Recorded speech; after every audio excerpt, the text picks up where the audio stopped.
پیش خدمت ہے کہانی چور عمرو عیار۔ شام کا وقت تھا۔ عمرو عیار گھر سے شام کا کھانا کھانے کے بعد ٹہلنے کی غرض سے نکلا تھا کہ اچانک سامنے سے ایک شخص بری طرح سے بوکھلائے ہوئے انداز میں بھاگتا ہوا اسے اپنی طرف آتا دکھائی دیا۔ اس کی رفتار بے حد تیز تھی اور وہ چند لمحوں میں عمرو کے قریب آ پہنچا۔ اس سے قبل کہ عمرو اس سے بچنے کی کوشش کرتا، وہ پوری رفتار سے عمرو سے آ ٹکرایا اور وہ دونوں بری طرح سے زمین پر گر پڑے۔ عمرو اسے غصے سے دیکھنے لگا، مگر وہ شخص بجلی کسی تیزی سے اٹھا اور ایک طرف بھاگتا چلا گیا اور عمرو اسے برا بھلا کہتا ہوا اور کپڑے جھاڑتا ہوا اٹھ کھڑا ہوا۔ اچانک اس کی نظر زمین پر پڑے ہوئے ایک سرخ چمکتے ہوئے موتیوں کے ہار پر پڑی۔ عمرو عیار نے جھپٹ کر ہار اٹھا لیا۔ ہار بے حد قیمتی معلوم ہوتا تھا۔ عمرو اس ہار کو الٹ پلٹ کر نہایت حیرت بھری نظروں سے دیکھ رہا تھا کہ اسی وقت اسے بہت سے انسانی قدموں کی آواز سنائی دی۔ عمرو نے پلٹ کر دیکھا، بہت سے سپاہی ہاتھوں میں تلواریں اور نیزے لیے بھاگتے ہوئے اس طرف آ رہے تھے۔ تم نے کسی زرد لباس والے شخص کو تو بھاگتے ہوئے نہیں دیکھا، جس کے بال بھورے اور لمبے لمبے تھے؟ ان میں سے ایک سپاہی نے عمرو کے قریب آ کر پوچھا۔ اس کا سانس بری طرح سے پھولا ہوا تھا، جیسے وہ بڑی دور سے دوڑ لگاتا ہوا آیا ہو۔ پھر اس کی نظر عمرو عیار کے ہاتھ میں موجود سرخ موتیوں والے ہار پر پڑی تو وہ بری طرح سے اچھل پڑا۔ شہزادی صاحبہ کا ہار تمہارے پاس؟ اوہ، تو تم اس چور کے ساتھی ہو۔ پکڑ لو اسے اور تم لوگ ہر طرف پھیل جاؤ، وہ بھی یہیں آس پاس ہی کہیں چھپا ہوا ہوگا۔ اس سپاہی نے، جو دوسرے سپاہیوں کا سالار معلوم ہوتا تھا، عمرو کے ہاتھ سے ہار چھینتے ہوئے تیز لہجے میں پہلے عمرو سے اور پھر اپنے ساتھیوں سے کہا۔ فوراً ہی کئی محافظوں نے عمرو کو اپنے نرغے میں لے لیا اور اس کے جسم سے تلواروں اور نیزوں کی نوکیں لگا دیں۔ ارے یہ آپ لوگ کیا کر رہے ہیں؟ میں چور نہیں ہوں اور نہ ہی میں نے یہ ہار چرایا ہے۔ یہ ہار تو مجھے زمین پر پڑا ہوا ملا ہے۔ اور عمرو ان کی باتیں سن کر بوکھلا گیا۔ تو یہ ہار تمہیں زمین پر پڑا ہوا ملا ہے؟ بہت خوب، کیا خوبصورت جھوٹ بول رہے ہو۔ اس قدر قیمتی اور نایاب موتیوں کا ہار جو ایک چور شہزادی رابعہ کے کمرے سے چرا کر بھاگا تھا، وہ اس ہار کو یوں ہی کھلی جگہ پھینک دے گا؟ یہ کیسے ہو سکتا ہے؟ وہ شخص ضرور تمہارا ساتھی ہے۔ اس نے ہار تمہارے حوالے کیا اور خود کسی اور طرف بھاگ گیا تاکہ اگر وہ پکڑا بھی جائے تو اس سے ہار برآمد نہ ہو سکے اور تم ہار لے کر رفو چکر ہو جاؤ۔ مجھے احمق سمجھ رکھا ہے تم نے، یا خود کو بہت زیادہ ہوشیار سمجھتے ہو؟ لے چلو اسے اور زندان میں ڈال دو۔ صبح بھرے دربار میں اسے بادشاہ سلامت کے سامنے پیش کیا جائے گا۔ بادشاہ سلامت خود ہی اس کی سزا کا فیصلہ سنائیں گے۔ اس محافظوں کے سردار نے منہ بناتے ہوئے کہا اور سپاہی عمرو کو زبردستی تلواروں اور نیزوں کی نوکیں چبھوتے ہوئے ایک طرف لے جانے لگے۔ عمرو عیار لاکھ چیخا چلایا مگر کسی نے اس کی ایک بات نہ سنی۔ عمرو کو ان لوگوں پر بے حد غصہ آ رہا تھا جو اسے بلا وجہ پکڑ کر لے جا رہے تھے۔ یہ حقیقت تھی کہ ہار اسے زمین پر پڑا ہوا ملا تھا اور ہار یقیناً اس شخص کے ہاتھوں سے گرا ہوا تھا جو اس سے ٹکرایا تھا۔ عمرو دل ہی دل میں اسے اور سپاہیوں کو گالیاں دے رہا تھا کہ خوامخواہ یہ مصیبت اس کے گلے پڑ گئی ہے۔ اس وقت وہ شاہی سپاہیوں کے ہمراہ نہ ہوتا تو یقیناً وہ انہیں جل دے کر نکل گیا ہوتا، مگر وہاں اور بھی بہت سے لوگ اسے جانتے تھے۔ وہ یقیناً سپاہیوں کو اس کے بارے میں بتلا دیتے اور وہ اسے آ کر پھر پکڑ کر لے جاتے اور اس کے یوں بھاگ جانے سے ان لوگوں کا اور زیادہ یقین پختہ ہو جاتا کہ وہ واقعی اس چور کا ساتھی ہے۔ اس لیے عمرو چپ چاپ ان کے ہمراہ چل پڑا۔ سپاہیوں نے اسے لے جا کر ایک زندان میں بند کر دیا اور عمرو زندان میں بری طرح سے ہونٹ کاٹنے لگا۔ کوتوال شہر اعظم کہاں ہے؟ عمرو نے زندان کے باہر پہرا دیتے ہوئے ایک محافظ سے مخاطب ہو کر پوچھا۔ اس کی بات سن کر محافظ نے گھور کر اس کی جانب دیکھا اور اس کے قریب آ گیا۔ کیوں؟ کوتوال شہر تمہارا کیا دادا لگتا ہے جو اس کے بارے میں پوچھ رہے ہو؟ اس نے بے حد اکھڑ انداز میں کہا۔ میرا دادا تو نہیں، البتہ تمہاری خالہ کا چچا ضرور لگتا ہے۔ وہ میرا دوست ہے سمجھے، اور تم لوگوں نے مجھے جس غلط فہمی کی بنا پر زندان میں قید کیا ہے، اگر اسے پتہ چل گیا تو وہ تمہاری کھالیں اتروا لے گا۔ عمرو نے منہ بناتے ہوئے جواب دیا۔ کھال تو کوتوال اعظم تمہاری گرائیں گے بڈھے چور۔ بادشاہ سلامت کے سامنے جب تمہیں صبح پیش کیا جائے گا تب تمہیں معلوم ہو جائے گا آٹے دال کا بھاؤ۔ اور سنو، کوتوال اعظم ان دنوں دوسرے شہر گئے ہوئے ہیں، خبردار جو دوبارہ تم نے ان کے بارے میں پوچھا ورنہ گدی سے تمہاری زبان کھینچ لوں گا۔ ہر ایرا غیرہ کوتوال اعظم کو اپنا دوست بنا کر ہم پر روب ڈالنے کی کوشش کرتا رہتا ہے، جیسے ہم کوتوال اعظم کے نام سن کر ڈر جائیں گے اور ان کو چھوڑ دیں گے، محافظ نے غصیلے انداز میں بڑبڑاتے ہوئے کہا، اور عمرو یہ سن کر اور پریشان ہو گیا کہ کوتوال دوسرے شہر گیا ہوا ہے، گویا اسے اب ساری رات زندان میں ہی گزارنی ہوگی۔ ظاہر ہے صبح جب اسے بادشاہ سلامت کے سامنے پیش کیا جائے گا تب ہی وہ ان کے سامنے اپنی بے گناہی ثابت کر سکے گا، ورنہ یہاں اس کی بات سننے والا کون تھا؟ وہ پریشان ہو کر زندان کو دیکھنے لگا جو بے حد گندا تھا، ہر طرف عجیب سی بو پھیلی ہوئی تھی۔ عمرو کا وہاں سانس لینا تک دوبھر ہو رہا تھا۔ اس نے کئی بار محافظ کی منتیں کی، اسے طرح طرح کا لالچ دیا، مگر محافظ ایماندار اور وفادار معلوم ہوتا تھا۔ اس نے عمرو عیار کی ایک نہ سنی، الٹا وہ عمرو عیار کو ڈانٹنے لگا۔ عمرو اس کی ڈانٹ سن کر خاموش ہو رہا۔ اس نے جیسے تیسے بمشکل اس غلیظ زندان میں رات کاٹی۔ صبح کے وقت سپاہی اسے زندان سے نکال کر اپنے نرغے میں دربار میں لے آئے، جہاں بادشاہ سلامت اور خود شہزادی رابعہ بھی موجود تھی۔ آپ کا مجرم حاضر ہے شہزادی صاحبہ، اس نے ہی اپنے ایک ساتھی کی مدد سے آپ کا قیمتی ہار چرایا تھا۔ ہم نے رات گئے بڑی جدوجہد اور مشکلوں سے اس کو پکڑا تھا۔ اس محافظ نے جھک کر بادشاہ سلامت اور شہزادی کو سلام کرتے ہوئے مؤدبانہ لہجے میں کہا، اور اس کی بات سن کر عمرو کو تاؤ آ گیا کہ اس بے گناہ کو اس نے ایک تو خواہ پکڑا تھا، الٹا وہ اپنی اہمیت بنانے کے لیے جھوٹ بول رہا تھا کہ انہوں نے اسے بڑی مشکلوں سے پکڑا ہے۔ میں چور نہیں ہوں عالم پناہ، یہ بہتان ہے، سراسر بہتان۔ اصل میں شام کا کھانا کھانے کے بعد ٹہلنے کے لیے میں گھر سے نکلا تھا۔ مجھے کیا معلوم تھا کہ باہر نکلتے ہی مجھ پر اتنی بڑی مصیبت آ پڑے گی۔ میں سڑک پر ٹہلتا ہوا جا رہا تھا کہ سامنے سے ایک شخص بھاگتا ہوا آیا اور مجھ سے ٹکرا گیا۔ ہم دونوں بری طرح سے زمین پر گر پڑے۔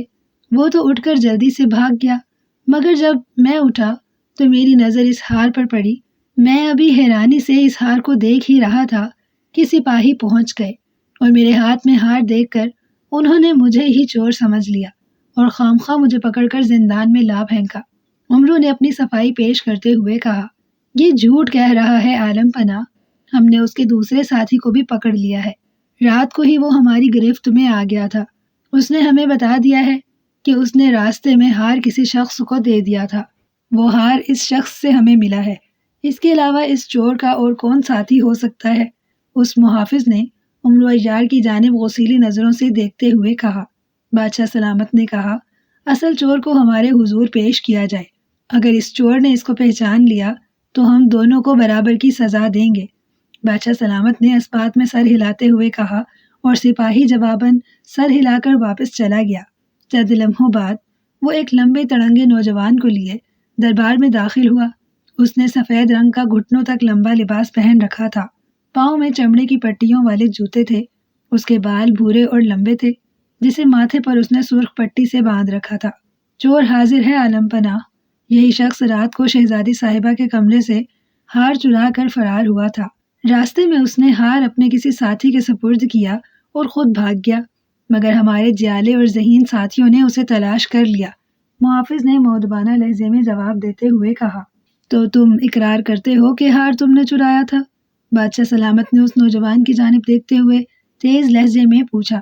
جی ہاں عالم پناہ، میں اقرار کرتا ہوں کہ شہزادی صاحبہ کا ہار میں نے ہی چرایا تھا، مگر عالم پناہ میں مجبور تھا، اگر میں ہار نہ چراتا تو وہ ظالم شخص میرے بیوی بچوں کو مار ڈالتا اور مجھے زندہ نہ چھوڑتا۔ اس شخص نے مغموم لہجے میں کہا، کیا مطلب؟ کیا کہنا چاہتے ہو تم؟ کس نے تمہیں ہار چرانے پر مجبور کیا تھا اور وہ تمہاری بیوی بچوں کو کیوں مار ڈالتا؟ بادشاہ سلامت نے حیرت بھرے لہجے میں پوچھا۔ یہی ظالم شخص ہے وہ، اس کا نام عمرو عیار ہے عالم پناہ۔ اس نے میرے گھر میں داخل ہو کر میرے بیوی بچوں کو اپنے چند ساتھیوں کے ساتھ یرغمال بنا لیا تھا اور اس نے مجھے دھمکی دیتے ہوئے اس کام کے لیے مجبور کیا تھا، اور اگر میں اس کی بات نہ مانتا تو اس کے ساتھ ہی یقیناً میرا اور میرے بیوی بچوں کا خاتمہ کر دیتے۔ ایسی صورتحال میں کیا میں اپنی بیوی اور بچوں کو موت کے گھاٹ اترتا دیکھ سکتا تھا؟ اس شخص نے کہا، اور عمرو عیار اس کی بات سن کر بری طرح سے چونک اٹھا۔ وہ حیران نظروں سے اس کی جانب دیکھنے لگا۔ کیا کہا؟ میں نے تمہارے بیوی بچوں کو یرغمال بنایا تھا اور تمہیں چوری پر مجبور کیا تھا؟ تمہارا دماغ تو ٹھیک ہے؟ میں بھلا تم سے ایسا کس طرح کر سکتا ہوں، جبکہ میں تو تمہیں جانتا بھی نہیں؟ عمرو عیار نے شدید حیرت کے عالم میں کہا۔ اب ثابت ہو گیا ہے عمرو عیار کہ تم اس چور کے ساتھی ہو۔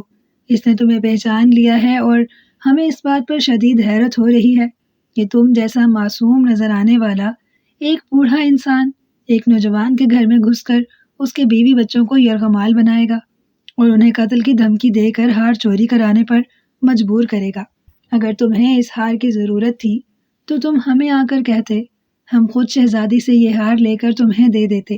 بہرحال تم نے ایک نہیں بلکہ 2 جرم کیے ہیں۔ ایک تو تم نے ایک بے گناہ انسان کو ہار چوری کرنے پر مجبور کیا تھا، اور دوسرے ہماری بیٹی شہزادی رابعہ کا ہار چرایا تھا۔ تمہارا جرم ناقابل معافی ہے، اس لیے ہم کوتوال شہر کو حکم جاری کرتے ہیں کہ کل صبح سورج طلوع ہوتے ہی شہر کے بڑے چوک میں تمہارے دونوں ہاتھ اور دونوں پاؤں کاٹ دیں، تاکہ تمہارا حشر دیکھ کر دوسرے لوگ بھی عبرت حاصل کر سکیں اور آئندہ کسی میں اتنی جرت نہ ہو کہ وہ شاہی محل میں چوری کروا سکے۔ بادشاہ سلامت نے غصیلے لہجے میں اپنا فیصلہ سناتے ہوئے کہا، اور عمرو عیار بری طرح سے چیخ اٹھا۔ یہ ظلم ہے عالم پناہ، سراسر ظلم۔ میں اس شخص کو جانتا بھی نہیں، یہ خوامخواہ مجھ پر بہتان لگا رہا ہے۔ میں نے اسے ہار چرانے پر مجبور نہیں کیا تھا، یہ میرے خلاف سازش ہے۔ میں آپ سے انصاف مانگتا ہوں عالم پناہ، میرے ساتھ اتنا بڑا ظلم نہ کریں۔ عمرو عیار نے بری طرح سے چیختے چلاتے ہوئے کہا۔ اسے سپاہیوں نے پکڑ لیا تھا اور ان کے ہاتھوں میں بری طرح سے وہ مچل رہا تھا۔ سنہرے بالوں والے نوجوان کی آنکھوں میں عمرو کی خوفناک سزا سن کر عجیب سی چمک ابھر آئی تھی اور اس کے لبوں پر ہلکی ہلکی مسکراہٹ تیر رہی تھی۔ بادشاہ سلامت نے اسے شک کا فائدہ دیتے ہوئے اور مجبور ہونے کی بنا پر معاف کر دیا اور الٹا اسے انعام و اکرام دے کر رخصت کر دیا۔ عمرو عیار لاکھ چیخا چلایا، مگر بادشاہ سلامت اور دوسرے لوگ جیسے اس کی بات سن ہی نہیں رہے تھے، اور سپاہی عمرو کو زبردستی گھسیٹتے ہوئے وہاں سے لے گئے اور اسے لے جا کر قید خانے میں پھینک دیا۔ بہت خوب سباٹا، بہت خوب، تم نے واقعی نہایت عقل مندی کا ثبوت دیا ہے۔ یہ تو تم نے عمرو عیار کو پھنسوا ہی دیا، مگر تم نے یہ چال کیسے چلی اور بادشاہ سلامت نے تمہاری جھوٹی کہانی پر اعتبار کس طرح کر لیا؟ ایک اسی طرح کے سنہرے لمبے بالوں والے شخص جس نے سفید رنگ کا کرتا، پٹیوں والے جوتے اور سر پر سرخ پٹی باندھ رکھی تھی، سباٹا نامی شخص سے مخاطب ہو کر داد بھری نظروں سے دیکھتے ہوئے پوچھا۔ یہ وہی شخص تھا جس نے اپنے آپ کو مظلوم بنا کر عمرو عیار کو قید خانے میں ڈلوا دیا تھا۔ اس کی بات سن کر سباٹا ہنس پڑا۔ بالکل معمولی سی بات ہے جباٹا، تم اچھی طرح سے جانتے ہو کہ آج کل میں جھاکو جادوگر سے کالا علم سیکھنے کی کوشش میں مصروف ہوں۔ جھاکو جادوگر دولت کا بے حد شیدائی ہے، اس نے ہی مجھے مجبور کیا تھا کہ میں شہزادی رابعہ کا سرخ موتیوں والا ہار چرا کر اسے لا دوں۔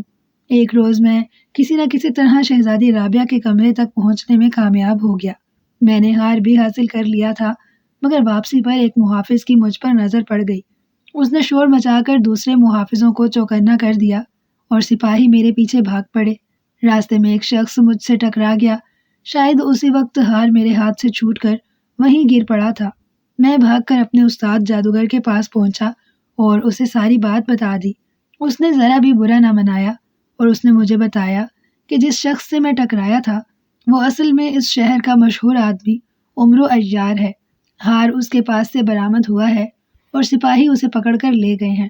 اس نے مجھے کہا کہ اس موقع کا فائدہ اٹھا کر عمرو عیار کو پھنسوا دو کہ ہار چرانے میں اس کا ہاتھ ہے۔ اس جادوگر نے کہا تھا کہ وہ بھی اس وقت دربار میں ہوگا اور جب بادشاہ سلامت اپنا فیصلہ سنانے لگیں گے تو وہ اس کے دماغ کو اپنے جادو سے اپنے بس میں لے لے گا اور عمرو عیار کو ایک خوفناک سزا دلوائے گا اور میرا بال بھی بیکا نہ ہوگا۔ وہاں سے جب نکل کر میں بازار میں پہنچا تو محافظوں نے مجھے پکڑ لیا اور اگلے روز مجھے بھی عمرو عیار کے ساتھ دربار میں بادشاہ سلامت کے سامنے پیش کر دیا۔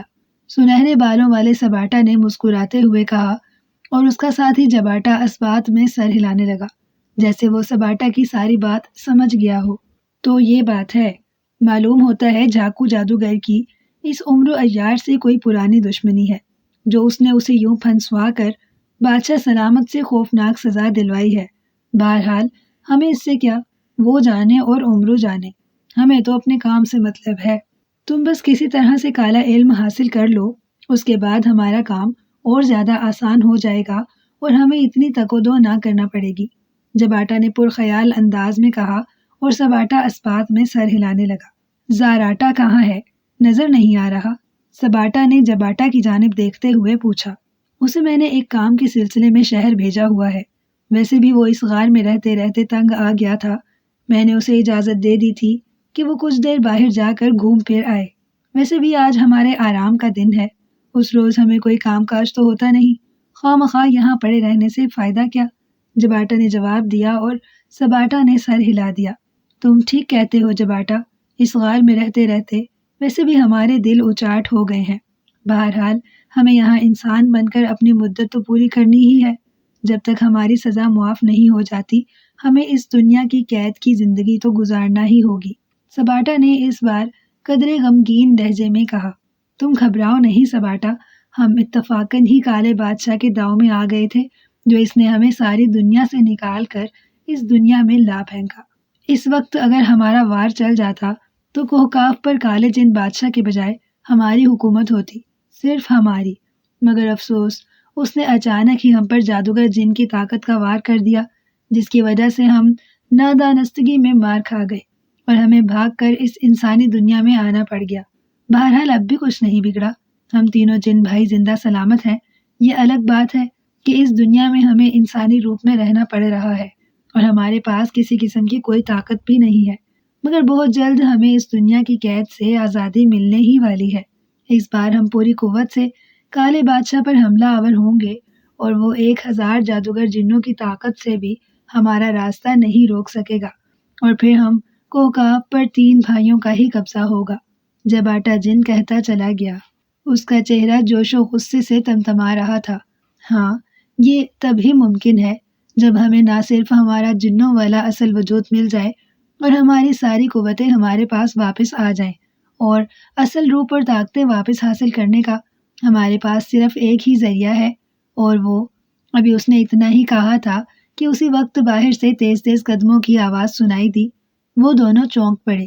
غار میں ایک انہی کے ہولیوں جیسا لمبا تڑنگا نوجوان تیز تیز قدم اٹھاتا ہوا اس طرف چلا آ رہا تھا، اس کے چہرے پر قدرے پریشانی کے آثار تھے۔ اوہ زاراٹا، تم تو کہہ رہے تھے کہ تم شام کو واپس لوٹو گے، پھر اتنی جلدی کیوں واپس آ گئے، اور یہ تمہارے چہرے پر پریشانی کیوں نظر آ رہی ہے؟ خیر تو ہے؟ سباٹا اور جباٹا جن نے ایک ساتھ آنے والے سے مخاطب ہو کر پوچھا۔ ہم تینوں اس وقت شدید خطرے میں ہیں، کالے بادشاہ نے ہماری ہلاکت کے لیے اس دنیا میں اپنے جلاد جن بھیج دیے ہیں، وہ جن انسانی روپ میں ہمیں تلاش کرتے پھر رہے ہیں، میں انہیں اچھی طرح سے پہچانتا ہوں، انسانی روپ بدل کر وہ ہماری نظروں سے چھپے نہیں رہ سکے۔ آنے والے زاراٹا جن نے پریشان لہجے میں کہا، اور وہ دونوں بری طرح سے چونک پڑے۔ اوہ، مگر تم کیسے کہہ سکتے ہو کہ ان جلاد جنوں کو کالے بادشاہ نے ہماری ہلاکت کے لیے بھیجا ہے؟ سباٹا نے بری طرح پریشان ہو کر کہا۔ ان جنوں کے ہاتھوں میں سبز کنگن اور گلے میں سرخ موتیوں کی لڑیاں ہیں، اور تم اچھی طرح سے جانتے ہو کہ ہماری موت ان کے ہاتھوں ممکن ہو سکتی ہے جن کے ہاتھوں میں سبز کنگن اور گلے میں سرخ موتیوں کا ہار ہو، اور پھر سب سے بڑی بات، ان جلاد جنوں میں سے ایک جن کے ہاتھ میں نے جادوگر جن کی 7 دھاروں والی تلوار بھی دیکھی ہے۔ کیا ان چیزوں سے اندازہ نہیں لگایا جا سکتا کہ جلاد جن یہاں کس کو تلاش کرتے پھر رہے ہیں؟ زاراٹا نے جواب دیتے ہوئے کہا، اور جباٹا اور سباٹا کے چہروں پر شدید پریشانی اور خوف کے سائے لہرانے لگے۔ عمرو قید خانے میں بند بری طرح سے پیچوتاب کھا رہا تھا، اور وہ دونوں ہاتھ پشت پر باندھے نہایت پریشانی کے عالم میں ادھر ادھر ٹہل رہا تھا۔ شدید پریشانی سے اس کا چہرہ بری طرح سے بگڑا ہوا تھا اور اس کی آنکھیں غصے سے پھٹی جا رہی تھیں۔ اسے رہ رہ کر اس سنہرے بالوں والے شخص پر غصہ آ رہا تھا جس نے اپنی جان بچانے کے لیے اپنا جرم اس کے سر تھوپ دیا تھا۔ نہ جانے اس نے اس سے کون سی پرانی دشمنی کا بدلہ لیا تھا، اور اسے بادشاہ سلامت پر بھی غصہ آ رہا تھا کہ انہوں نے بغیر تحقیق و تصدیق کیے نہ صرف اسے جیل میں پھینکوا دیا تھا بلکہ ہاتھ پاؤں کاٹنے کی بھیانک سزا بھی سنا دی تھی۔ حالانکہ بادشاہ سلامت کو چاہیے تھا کہ وہ اس شخص کے بیوی بچوں کو وہاں بلوا کر اس کے بارے میں پوچھ گچھ کرتے کہ کیا واقعی عمرو عیار نے ان کو یرغمال بنایا تھا اور اس شخص کو مجبور کیا تھا کہ وہ جا کر شہزادی رابعہ کا ہار چرائے۔ بہرحال جو کچھ بھی تھا، عمرو عیار بری طرح سے پھنس چکا تھا۔ بادشاہ سلامت نے اپنا حکم صادر فرما دیا تھا اور اب صبح ہوتے ہی عمرو عیار کے دونوں ہاتھ اور دونوں پاؤں کاٹ دیے جانے تھے، اور اپنی اسی بات کو لے کر عمرو عیار پریشان پھر رہا تھا۔ وہ سوچ رہا تھا کہ اسے ایسے حالات میں کیا کرنا چاہیے۔ بادشاہ سلامت تو اس کی بات سننے سے رہے، کیا اسے قید خانے سے فرار ہو جانا چاہیے؟ ہاں، یہی بہتر تھا۔ اسے کسی طرح اس قید خانے سے نکل جانا چاہیے اور بھیس بدل کر اس دھوکے باز شخص کو تلاش کرنا چاہیے اور پھر اسے پکڑ کر بادشاہ سلامت کے سامنے پیش کر کے حقیقت اگلوانا چاہیے۔ یہ بات عمرو عیار کے دل کو لگی اور وہ اس قید خانے سے نکلنے کی ترکیب سوچنے لگا۔ قید خانے کی موٹی موٹی سلاخیں اور باہر موجود 2 مسلح پہرے داروں کی جانب دیکھ کر اسے ایک خیال آیا۔ اس نے اچانک اپنا پیٹ پکڑ کر زور زور سے چیخنا چلانا شروع کر دیا۔ ان دونوں نے عمرو کو چیختے دیکھ کر جلدی سے پوچھا، مگر عمرو عیار پیٹ پکڑ کر اس بری طرح سے چلا رہا تھا جیسے اس کے پیٹ میں سخت تکلیف ہو۔ وہ زمین پر گرا اور ماہی بے آب کی مانند تڑپنے لگا، اور چند ہی لمحے تڑپنے کے بعد اس نے اپنے ہاتھ پاؤں ڈھیلے چھوڑ دیے جیسے اس کی روح کف سے انصری سے پرواز کر گئی ہو۔ اوہ، اسے کیا ہوا؟ یہ مر تو نہیں گیا؟ ایک محافظ نے بری طرح سے ہکلاتے ہوئے کہا۔ معلوم تو ایسا ہی ہوتا ہے، دوسرے محافظ نے پریشان کن لہجے میں کہا۔ اس نے عمرو عیار کو 2-3 بار آوازیں بھی دیں، مگر عمرو عیار کے جسم میں ہلکی سی بھی جنبش نہ ہوئی۔ تب محافظ تالا کھول کر اور قید خانے کا دروازہ کھول کر اندر داخل ہوئے اور عمرو کو ہلا جلا کر دیکھنے لگے۔ اسی وقت عمرو نے آنکھیں کھول دی۔ اسے آنکھیں کھولتے دیکھ کر وہ دونوں اچھل کر پیچھے ہٹ گئے۔ تم زندہ ہو؟ انہوں نے عمرو کو گھورتے ہوئے کہا، اور عمرو مسکرا کر اٹھ کھڑا ہوا۔ اسی وقت اس کے ہاتھ سے یکے بعد دیگرے 2 گیندیں نکلیں اور سیدھی ان محافظوں کے چہروں سے ٹکرائیں۔ گیندیں دھماکے سے پھٹیں اور اس میں سے سفوف بے ہوشی نکل کر ان کی ناک میں گھس گیا۔ انہوں نے زوردار چھینکیں ماری اور لہراتے ہوئے زمین پر آ گرے۔ عمرو عیار نے ادھر ادھر دیکھا، مگر اسے وہاں کوئی دوسرا شخص دکھائی نہ دیا۔ اس نے جلدی جلدی سے ان دونوں کے چہروں پر روغن عیاری ملنا شروع کر دیا۔ کچھ ہی دیر میں ان دونوں محافظوں کی شکلیں بدلی ہوئی تھیں اور وہ دونوں عمرو عیار بنے بے ہوش پڑے ہوئے تھے۔ عمرو نے جلدی سے اپنا روپ بدلا اور نہایت اطمینان سے جیل کا دروازہ بند کر کے تالا لگا کر باہر آ گیا۔ لو میرے پیارے عمرو عیار کے ہم شکلوں، پڑے رہو اس قید خانے میں۔ صبح بادشاہ سلامت کے حکم سے جب تمہارے ہاتھ پاؤں کاٹے جائیں گے تب تمہیں پتہ چلے گا کہ عمرو عیار کو زندان میں کس طرح قید کیا جاتا ہے۔ عمرو نے ان کی جانب دیکھ کر سر ہلاتے ہوئے کہا اور ادھر ادھر دیکھتا ہوا قید خانے سے باہر آ گیا۔ یہ اس کی خوش قسمتی تھی کہ راستے میں اس کا کسی محافظ یا کسی شخص سے ٹکراؤ نہ ہوا، ورنہ شاید اسے بھی سفوف بے ہوشی سنگھانا پڑ جاتا۔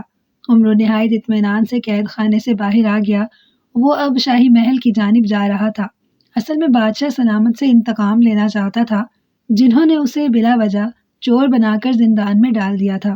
وہ اب نہ صرف شہزادی رابعہ کا وہ خوبصورت ہار چرانا چاہتا تھا، بلکہ اس کا ارادہ تھا کہ اب وہ بادشاہ سلامت کے شاہی خزانے پر بھی ہاتھ صاف کر دے، تاکہ یہ حقیقت تو ہو کہ واقعی عمرو عیار چور ہے۔ یہ سوچ کر اس کے لبوں پر مسکراہٹ آ گئی۔ سلیمانی چادر اوڑھ کر وہ شاہی محل میں داخل ہو گیا اور مختلف کمروں میں سے ہوتا ہوا وہ پائیں باغ میں آ گیا، جہاں شہزادی رابعہ اپنی ہمجولیوں کے ساتھ آنکھ مچولی کھیلنے میں مصروف تھی۔ اس کے گلے میں وہی سرخ موتیوں والا ہار جگمگا رہا تھا اور اس کے سر پر ایک سونے کا ہیرے موتیوں جڑا ایک تاج بھی دکھائی دے رہا تھا۔ عمرو عیار تاج اور موتیوں کا ہار دیکھ کر خوش ہو گیا۔ اس نے جلدی سے ایک چھاڑی کے پیچھے چھپ کر روغن عیاری سے اپنا روپ بدل لیا اور ایک بوڑھی عورت کی شکل میں آ گیا تھا۔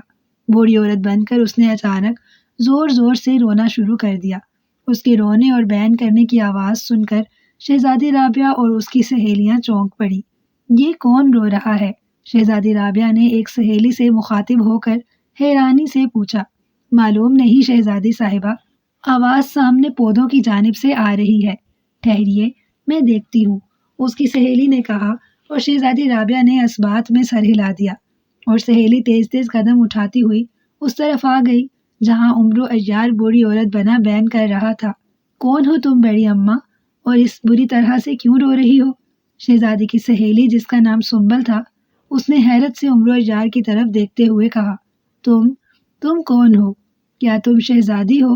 بوڑھی عورت نے اس کی جانب میچی میچی نظروں سے دیکھتے ہوئے بلغم زدہ لہجے میں کہا، نہیں، میں شہزادی صاحبہ کی سہیلی ہوں، سنبل۔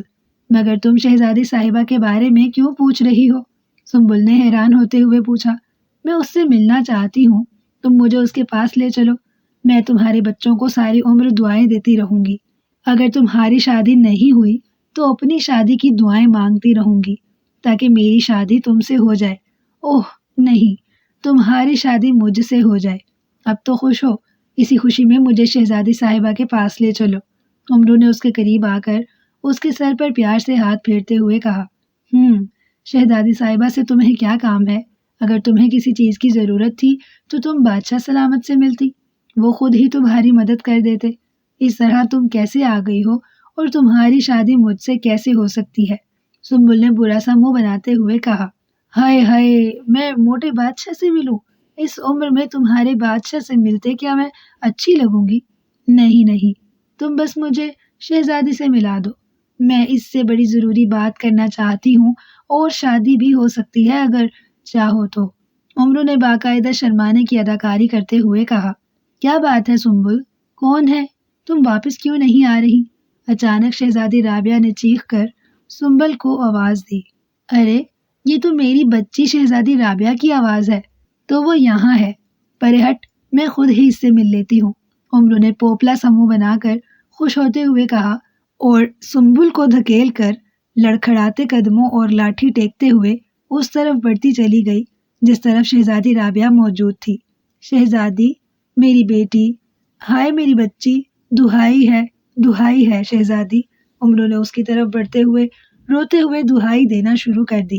کون ہو تم بڑی اماں، اور دہائی کیوں دے رہی ہو؟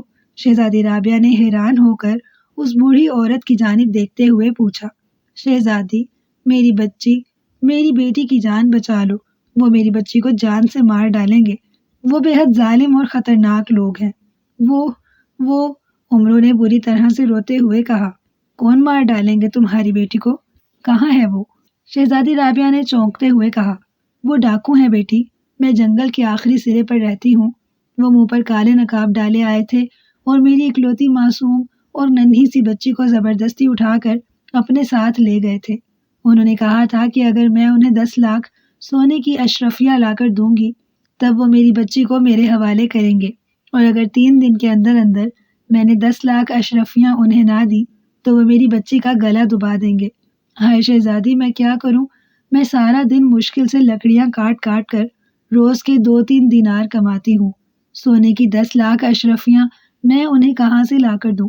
لوگوں نے مجھے بتایا تھا کہ اس ملک کی شہزادی بڑی رحم دل اور نیک ہے، اگر میں اس کے سامنے جا کر دہائی دوں تو وہ میری مدد کو ضرور راضی ہو جائے گی۔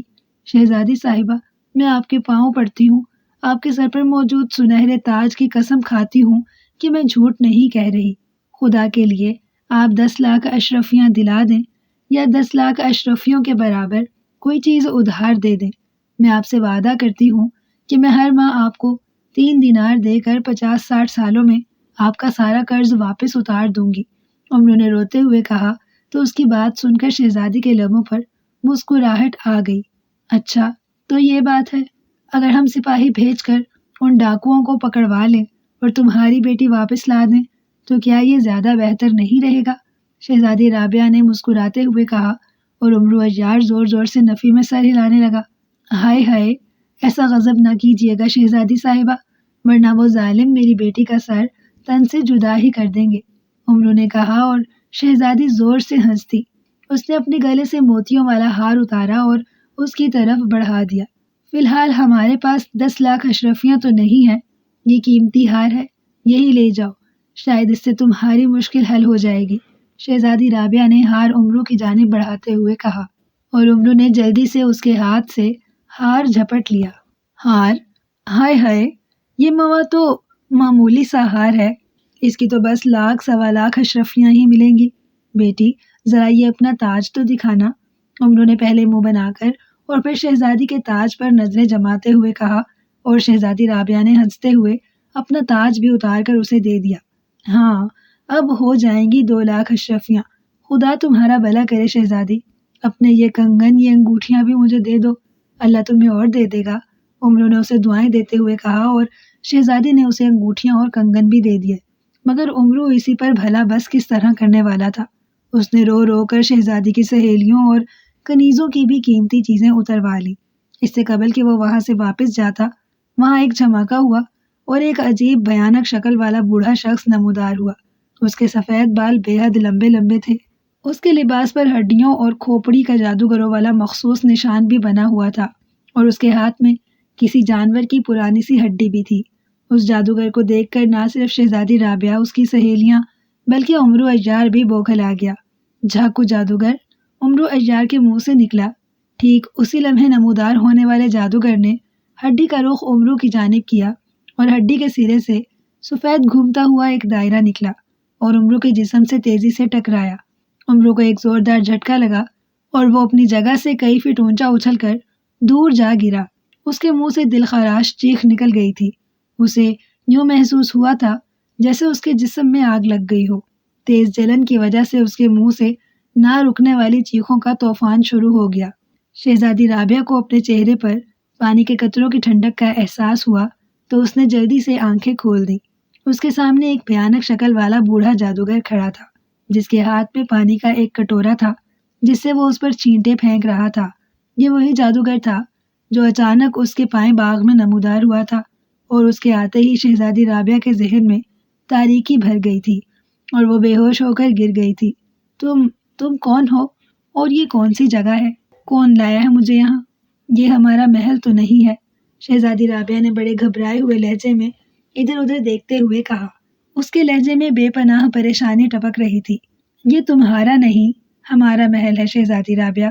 تم اس وقت میرے محل میں ہو، جھاکو جادوگر کے محل میں، اور خود میں تمہیں یہاں لے کر آیا ہوں۔ اس خوفناک صورت والے جادوگر نے شہزادی کی جانب دیکھ کر دانت نکالتے ہوئے کہا، جھاکو جادوگر؟ مگر تم مجھے یہاں کیوں لائے ہو؟ کیا چاہتے ہو تم مجھ سے؟ شہزادی رابعہ بڑی بری طرح گھبرائی ہوئی تھی۔ تم مجھے بہت اچھی لگتی ہو شہزادی رابعہ، میری ایک عرصے سے تم پر نظر تھی، مگر ایک بزرگ کے دیے ہوئے ہار کی وجہ سے میں مجبور تھا اور میں تم تک پہنچ نہیں سکتا تھا۔ میں نے اس ہار کو تمہارے گلے سے اتروانے کی بہت کوشش کی، مگر چور کامیاب ہو کر بھی ناکام ہو گیا اور ہار تم تک واپس پہنچ گیا۔ مگر آج جب امرو عیار نے دھوکے سے نہ صرف تمہارا ہار بلکہ تاج اور کنگن بھی اتروا لیے تو مجھے موقع مل گیا اور میں تمہیں اپنے محل میں لے آنے میں کامیاب ہو گیا۔ اب تمہیں یہاں میرے ساتھ رہنا ہوگا، ہمیشہ ہمیشہ کے لیے۔ میں تم سے شادی کروں گا اور پھر میں امر ہو جاؤں گا۔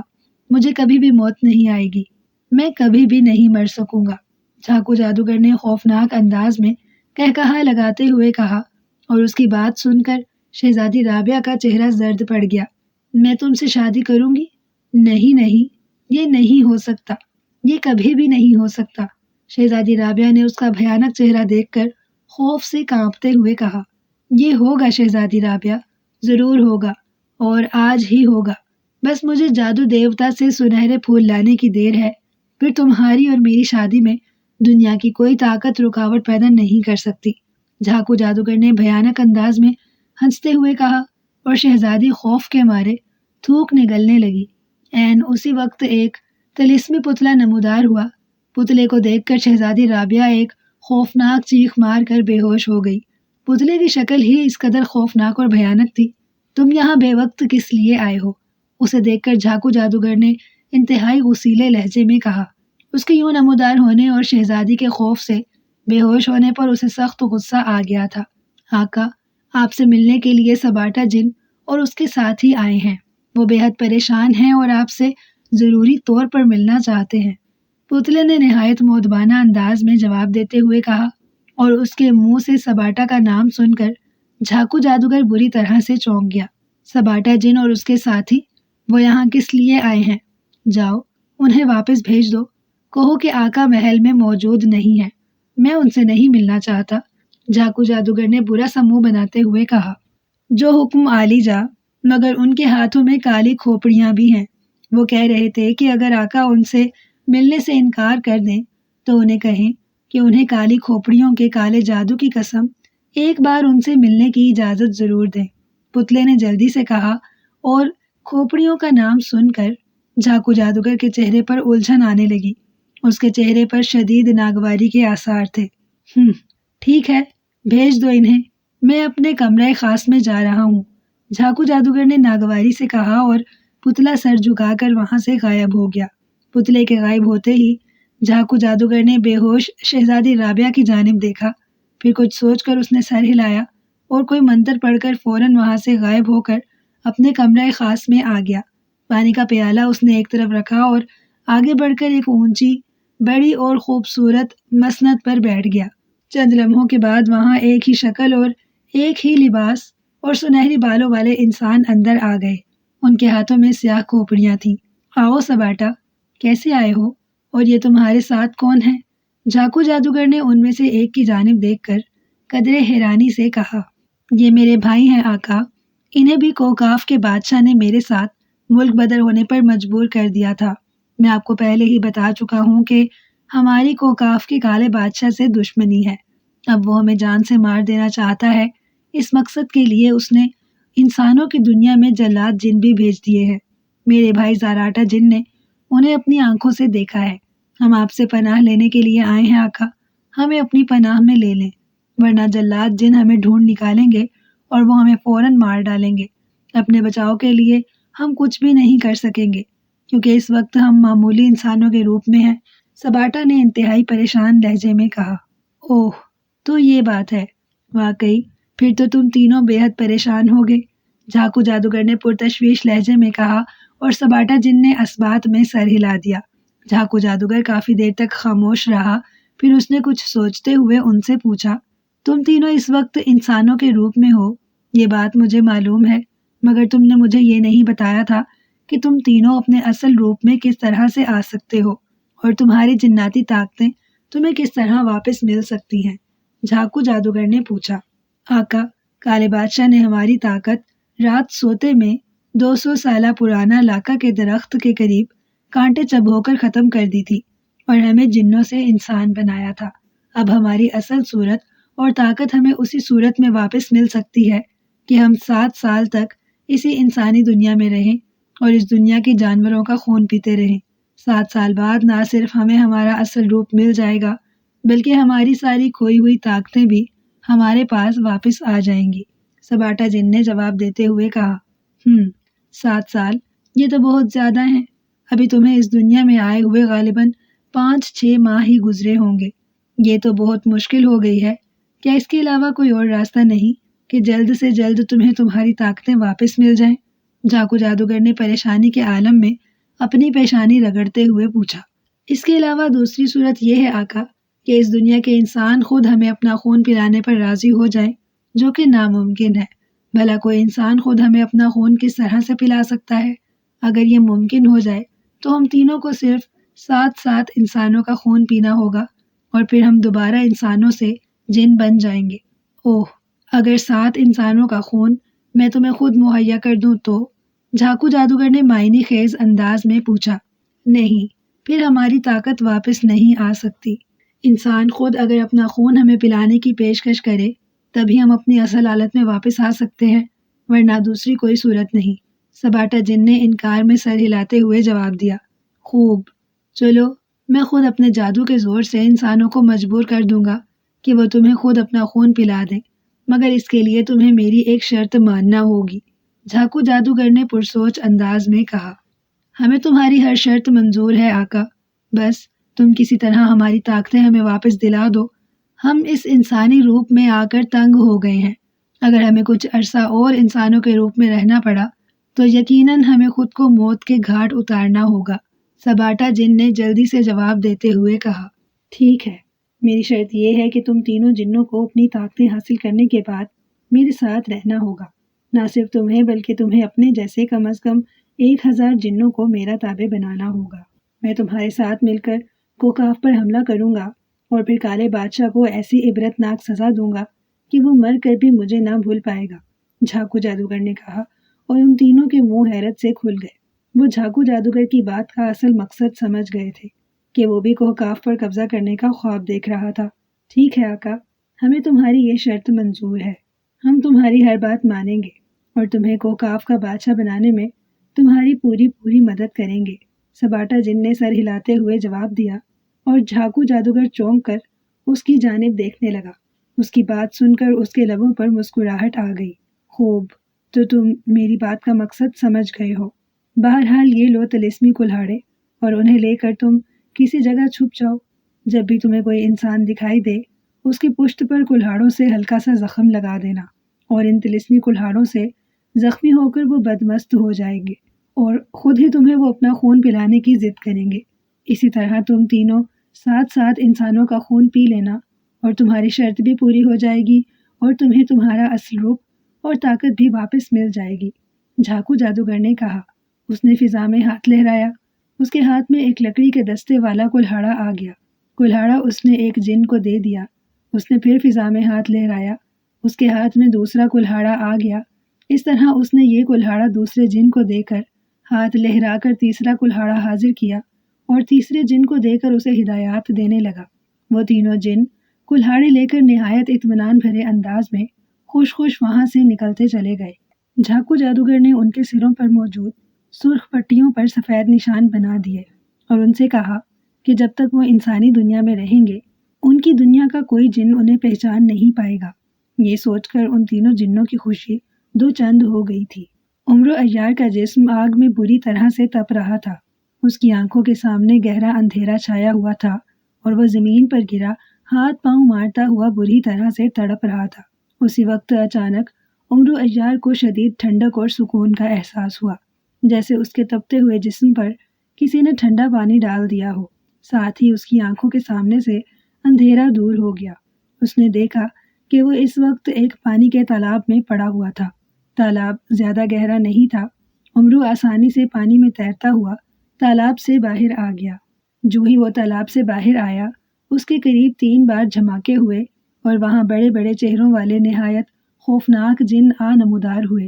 ان جنوں کی رنگت سرخی مائل تھی اور ان کے ہاتھوں میں عجیب 7 پھلوں والی تلواریں تھیں۔ اس کے علاوہ ان کے ہاتھوں میں عجیب سے چمکتے ہوئے کنگن اور گلے میں سرخ موتیوں والے چمکدار ہار تھے۔ ان خوفناک شکلوں والے جنوں کو دیکھ کر عمرو ڈر گیا۔ جلاد جن، تم کوہکاف کے جلاد جنوں سے تعلق رکھتے ہو؟ عمرو نے ان تینوں کی جانب دیکھتے ہوئے بڑے گھبرائے ہوئے لہجے میں پوچھا۔ ہاں عمرو عیار، ہم جانتے ہیں کہ تم ہمیں اچھی طرح سے پہچانتے ہو۔ تم نے ہمیں کوہکاف میں دیکھا تھا، ہم بھی تمہیں اچھی طرح سے جانتے تھے اور کئی روز سے تمہیں تلاش کرتے پھر رہے تھے۔ آج جب تم ہمیں نظر آئے تو تم کالی ہڈی کے خطرناک جادو کے وار سے جل رہے تھے۔ اگر فضا میں اڑتے ہوئے باغ میں موجود تمہارے جلتے ہوئے جسم پر ہماری نظر نہ پڑ جاتی تو تمہارا زندہ بچ جانا ناممکن تھا۔ ہم نے بروقت تمہیں وہاں سے اٹھا کر پانی کے تالاب میں پھینک دیا۔ اس جادو کا توڑ پانی ہی تھا، اس خوفناک شکل والے جن نے جواب دیتے ہوئے کہا۔ اوہ، پھر تو میں تمہارا واقعی احسان مند ہوں کہ تم نے میری جان بچائی، مگر تم کوہکاف سے یہاں کیا لینے کے لیے آئے ہو؟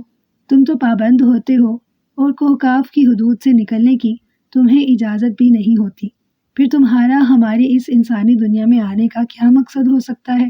عمرو نے ان کو شکریہ ادا کرتے ہوئے حیرت سے پوچھا۔ ہم یہاں 3 باغی جنوں کی تلاش میں آئے ہیں، جن کے نام زاراٹا، سباٹا اور جباٹا جن ہیں۔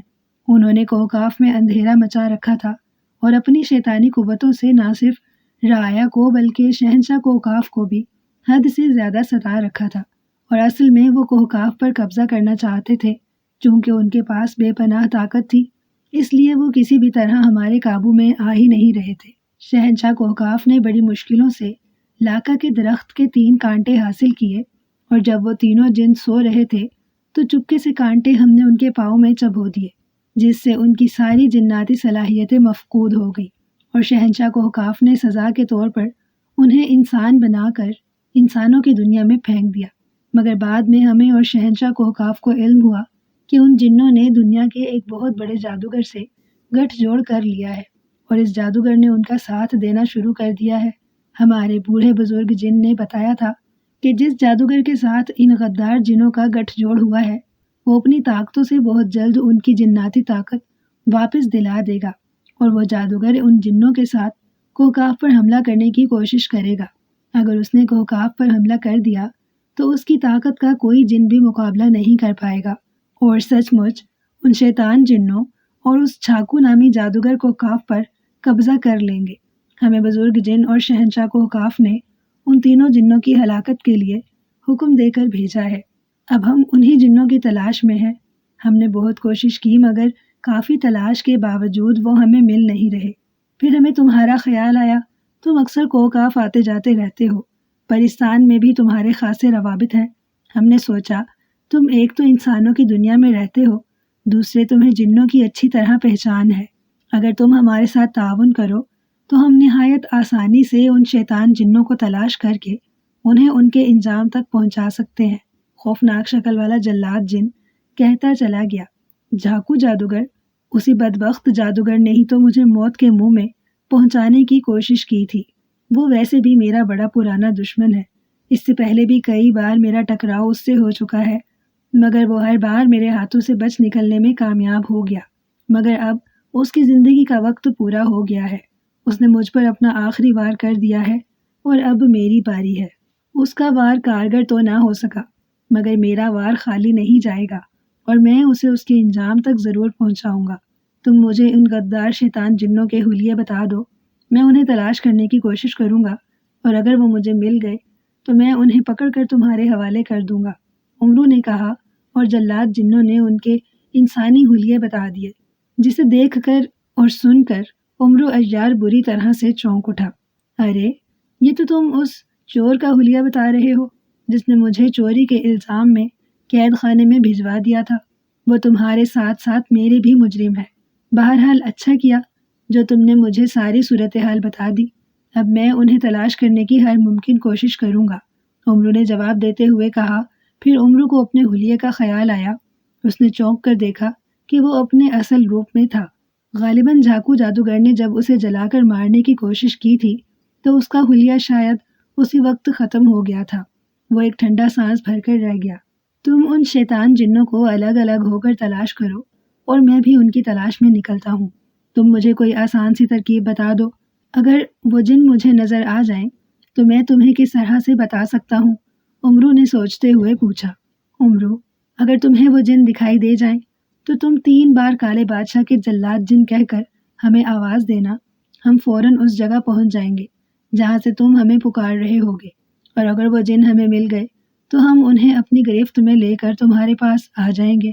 تم ان سے پہلے اپنا بدلہ لے لینا، اس کے بعد ہم انہیں جہنم واصل کر دیں گے، جلاد جنوں نے کہا، اور امرو نے زور زور سے سر ہلانا شروع کر دیا جیسے وہ ان کی بات سے متفق ہو۔ ٹھیک ہے تو پھر تم جاؤ، میں ان کی تلاش میں جاتا ہوں، امرو نے کہا، اور جن سر ہلا کر الگ الگ اطراف میں آسمان کی جانب اڑتے چلے گئے۔ ان کے جانے کے بعد امرو نے ادھر ادھر دیکھا۔ وہ ایک ویران اور سنسان علاقے میں کھڑا تھا۔ سامنے ایک طویل سڑک جاتی ہوئی دکھائی دے رہی تھی، دور نزدیک چند پہاڑیاں بھی دکھائی دے رہی تھیں۔ ارے باپ رے، یہ تو میں اپنے علاقے سے سینکڑوں کوس دور پہنچا ہوا ہوں، واپس جاتے جاتے تو میرا حشر ہو جائے گا۔ میں نے انہیں ایسے ہی جانے کے لیے کہہ دیا۔ امرو نے سر پر ہاتھ مارتے ہوئے خود کلامی کی۔ اس نے سوچا اسے 3 بار ان جنوں کو آواز دے کر بلا لینا چاہیے تاکہ وہ اسے اس کے علاقے میں چھوڑ آئیں، مگر پھر کچھ سوچ کر اس نے اپنا خیال خود ہی رد کر دیا اور پیدل ہی ایک طرف چل پڑا۔ وہ اپنی دھن میں گنگناتا ہوا بڑی سڑک پر آ گیا اور تیز تیز چلنے لگا۔ وہ اس بات سے قطعی بے خبر تھا کہ اس سڑک کے پاس موجود درخت پر جو کہ آپس میں جڑے ہوئے تھے، ان کے پیچھے وہی تینوں جن جن کی تلاش کا اس نے جلاد جنوں سے وعدہ کیا تھا، ہاتھوں میں کلہاڑے لیے چھپے ہوئے تھے۔ وہ جن انسانی روپ میں تھے، اور وہ ایک انسان کو اس طرح اپنی طرف آتے دیکھ کر ایک دوسرے کی جانب چمکتی ہوئی نظروں سے دیکھ رہے تھے۔ شاید امرو ان کا پہلا شکار تھا۔ ان کی گرفت ہاتھوں میں موجود کلہاڑوں کے دستوں پر مضبوط ہو گئی۔ امرو اپنی دھن میں مست نہایت اطمینان سے قدم اٹھاتا ہوا درختوں کے قریب آتا چلا گیا۔ جوں جوں امرو عیار قریب آتا جا رہا تھا، ان تینوں میں بے چینی بڑھتی جا رہی تھی۔ وہ چاہتے تھے کہ جلد سے جلد وہ انسان اس طرف آ جائے تاکہ وہ اسے زخمی کر دے اور وہ جادو کے کلہاڑوں کے سحر میں گرفتار ہو کر انہیں اپنا خون خود پلانے کی پیشکش کرے۔ قدموں کی آواز قریب آتی جا رہی تھی اور پھر اچانک قدموں کی آواز آنا رک گئی۔ تینوں جن بے چین ہو گئے اور حیران نظروں سے ایک دوسرے کی جانب دیکھنے لگے۔ سباٹا جن نے درخت کے پیچھے سے جھانک کر دیکھا۔ وہ آدمزاد درخت سے کچھ فاصلے پر کھڑا تھا اور وہ پریشان نظروں سے ادھر ادھر دیکھ رہا تھا۔ ایسا معلوم ہو رہا تھا جیسے اسے ان جنوں کی موجودگی کا احساس ہو گیا ہو اور اس نے ان جنوں کی بو پا لی ہو۔ ان کا خیال درست تھا۔ امرو کو واقعی ایک عجیب سی بو نے رکنے پر مجبور کر دیا تھا۔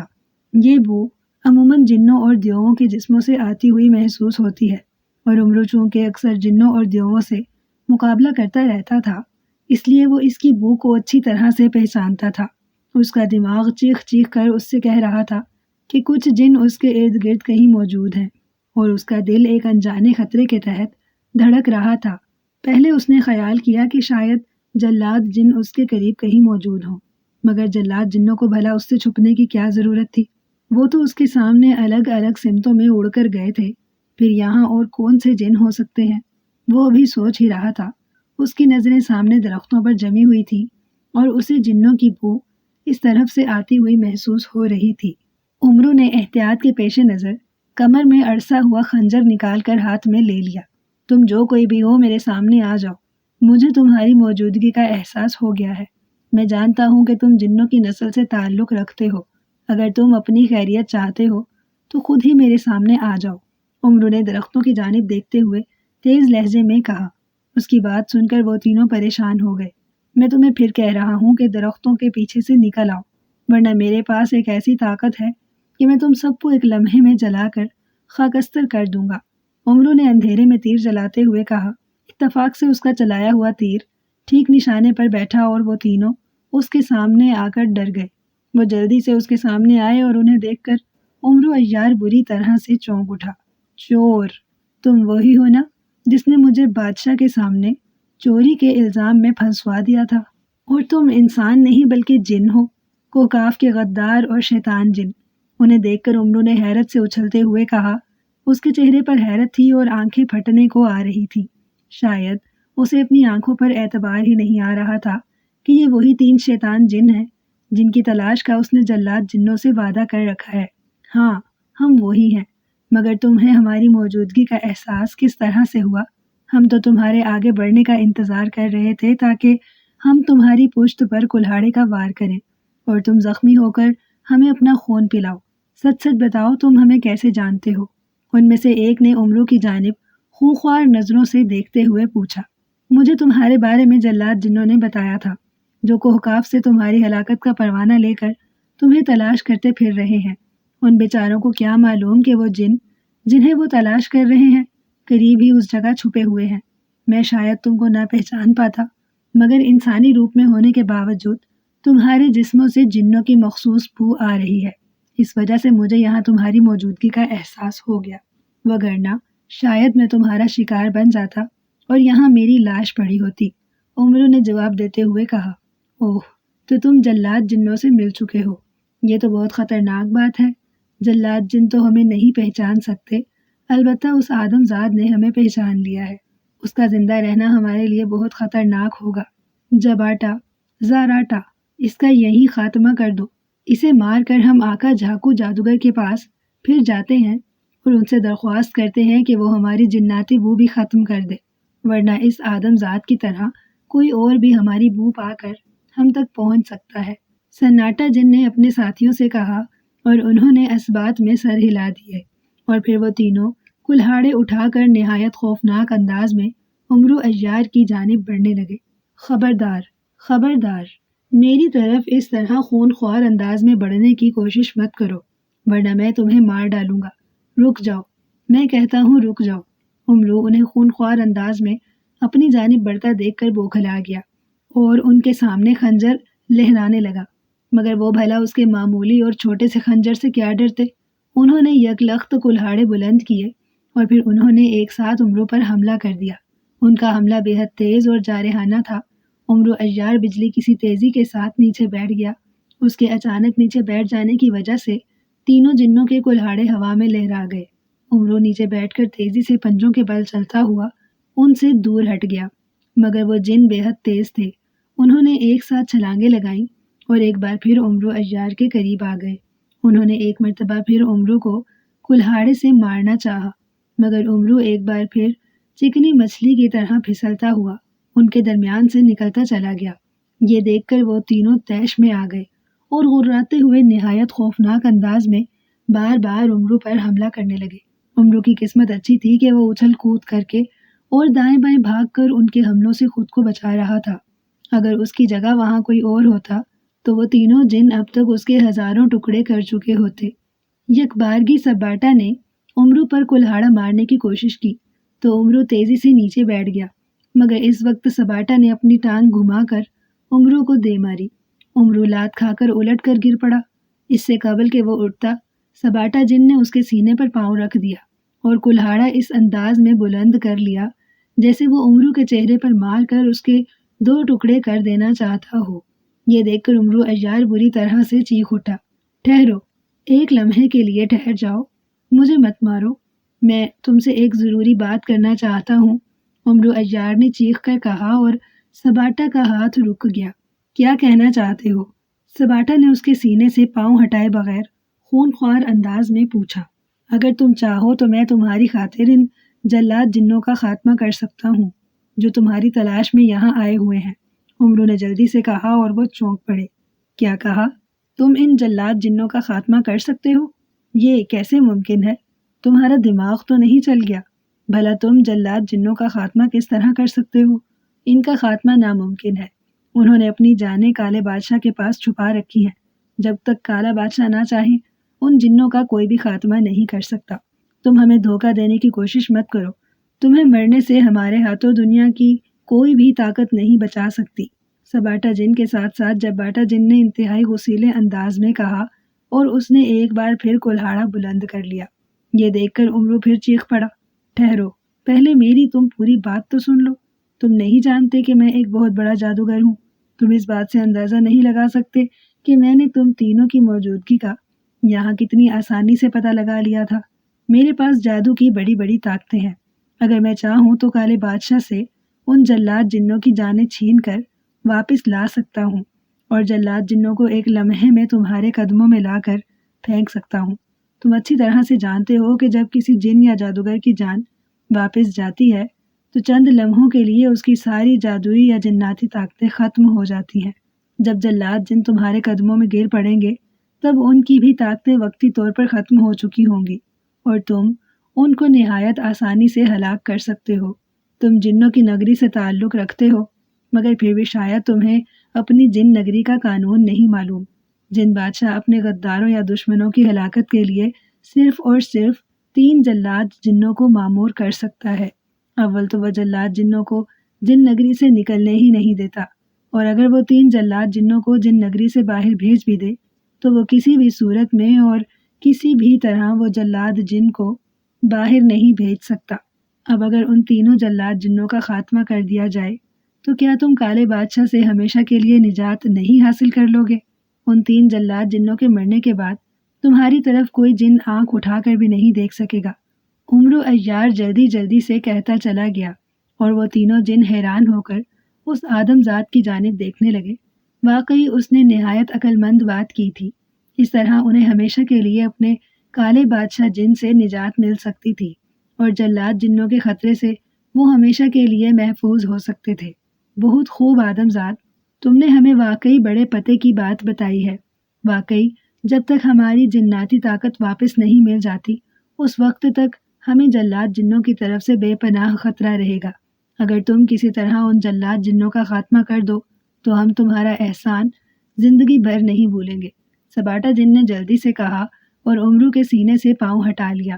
اور عمرو اسے دل ہی دل میں برا بھلا کہتا ہوا اٹھ کھڑا ہوا۔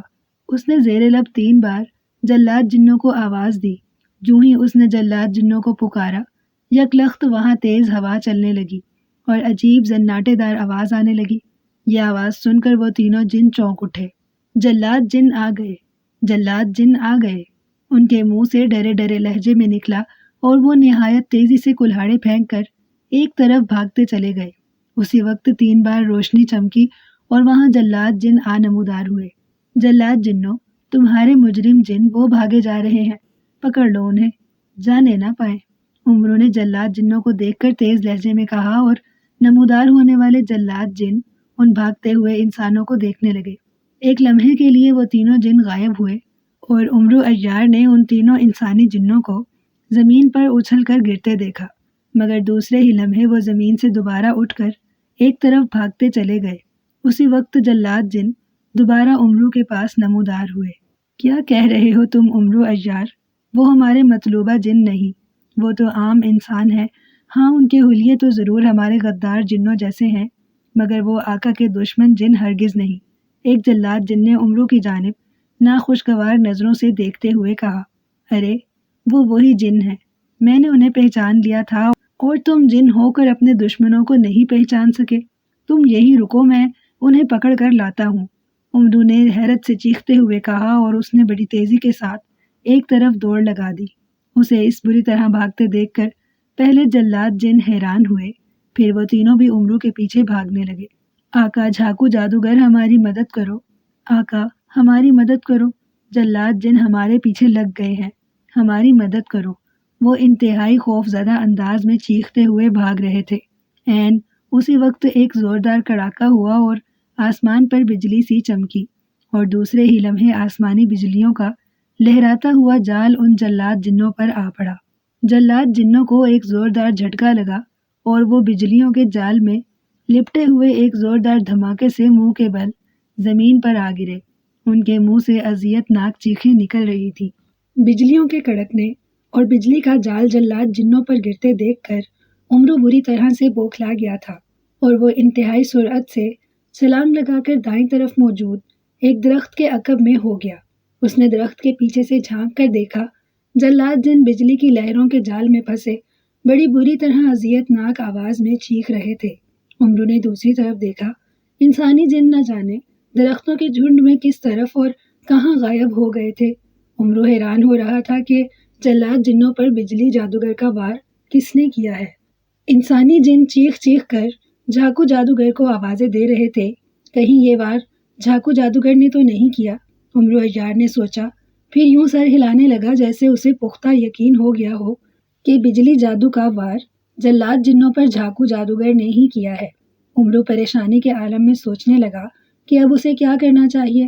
انسان بنے جن نہ جانے کس طرف بھاگ گئے تھے اور وہ جھاکو جادوگر کے خوف سے جلاد جن کی مدد کو بھی نہیں جا رہا تھا۔ مبادا وہ اس پر بھی کوئی طلسمی وار کر دے۔ وہ کافی دیر تک وہیں چھپا رہا، پھر دل ہی دل میں خدا کو یاد کرتا ہوا وہ جلاد جنوں کی طرف بڑھنے لگا۔ جلاد جنوں کے جسم سے بجلی کی لہروں کا جال ختم ہو گیا تھا اور وہ زمین پر پڑے بری طرح سے تڑپ رہے تھے۔ وہ کافی دیر تک تکلیف زدہ انداز میں تڑپتے رہے، پھر جیسے ہی ان کی تکلیف رفع ہوئی وہ جلدی سے اٹھ کھڑے ہوئے۔ ان کے چہرے خوف و غصے سے بری طرح سے بگڑے ہوئے تھے۔ تم پر جھاکو جادوگر نے وار کیا تھا، اس نے غالباً اپنا سب سے بڑا بجلی جادو تم پر پھینکا تھا۔